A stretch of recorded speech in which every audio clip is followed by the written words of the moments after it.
प्रतीयते त्रिधामत्रात्मिका स्थिता अर्धमात्रा स्थिता नित्या ज्ञानुच्चज्जा विशेषतः तमेव सा तं सावित्री तं देवी जननी परा तयैव धर्यते सर्वं तयैतत्सृज्यते जगत् तयैतत्पल्लते देवी समक्ष्यन्ते च सर्वदा विसृष्टौ सृष्टिरूपातं स्थितिरूपा च पालने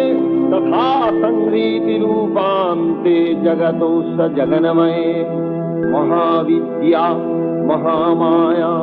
महामेधा महास्मृति महामहा च भवती महादेवी महासुरी प्रकृतिस्तञ्च सर्वस्व गुणत्रय विभाविनी कालरात्रिर्महारात्रिर्मोहरात्रिश्च दारुणा